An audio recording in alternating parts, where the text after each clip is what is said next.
The ocean has no memory. It only consumes, dissolves, and converts everything into a cold, saline silence. On December 4th, 1872, the crew of the Dei Gratia spotted a familiar silhouette on the horizon. It was the Mary Celeste, a brigantine that had left New York a month earlier.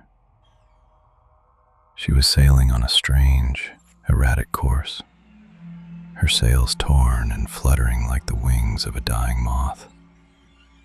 Yet she held her ground firmly on the waves.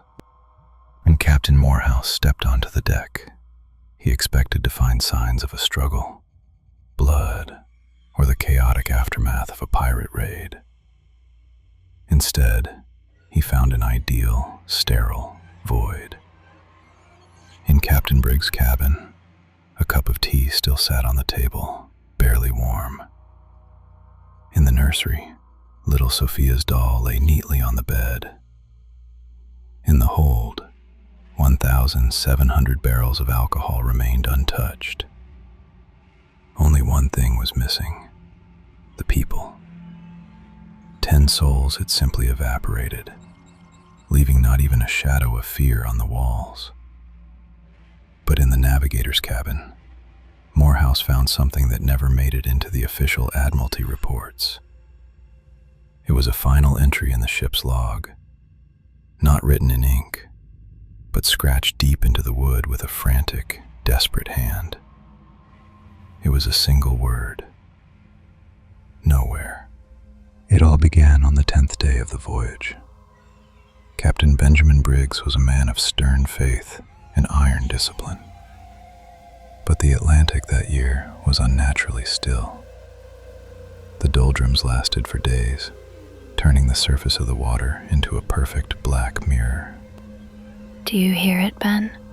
His wife Sarah asked one evening, clutching little Sophia to her chest as the sun bled out into the horizon. "The sea. It's not splashing. It's humming." Briggs looked at the horizon, feeling a low, vibrating note beginning to take root in his own teeth. "It's just the wind in the rigging, Sarah," he replied, though his voice lacked conviction. "Just the wind." It was infrasound, a specific form of low-frequency waves generated by the friction of oceanic currents against the deep-sea trenches far below. The frequency was so low that the human ear could not hear it, but the human brain perceived it as an order to dissolve. The cook was the first to give in. He suddenly stopped preparing meals and spent hours staring over the side. When Briggs approached him, he saw that the skin on the cook's hands had become semi-transparent. "The ocean isn't beneath us, Captain," the cook whispered, his eyes glassy and fixed on the abyss. "We are the ocean. We just forgot about it on the land. Can you feel the salt in your marrow?" That night, the cook simply stepped over the rail. He didn't fall into the water. He seemed to merge with it, leaving not even a splash behind. By the 20th day, the geometry of the Mary Celeste began to warp. Briggs noticed that the distance between his cabin and the deck grew longer every day. He would walk down a hallway for 10 minutes, even though it was only 3 meters long. Time became viscous, like cooling tar. The navigator, Parker, began seeing shadows of the void. "Captain, the wheel! It's vanishing!" Parker screamed one afternoon, his hands clawing at the air.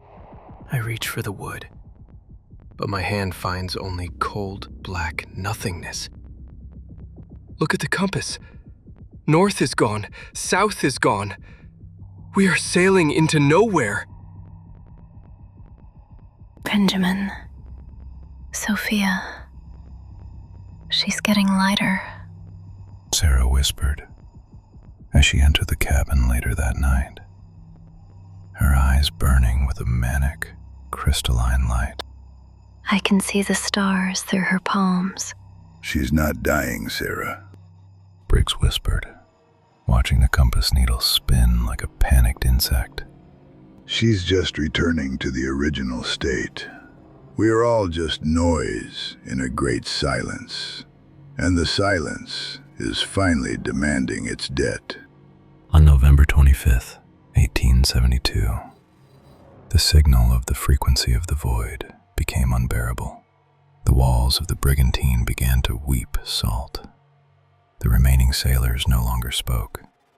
They stood in a row on the deck, staring at a sky the color of rusted iron. Briggs realized the ship had become an anchor, holding them in a reality that was falling apart. Lower the boat, now! Briggs roared, his voice cracking with desperation. We must leave the anchor before it pulls us under. He tied the lifeboat to the brigantine with a long, heavy rope. 10 people sat in it, taking only the barest essentials. But as soon as they moved 30 meters away, the rope began to vibrate with an intense, humming heat. Daddy, look! Sophia cried, pointing back at the ship. The Mary Celeste began to glow from within with a cold, deathly radiance. She was no longer wood and metal.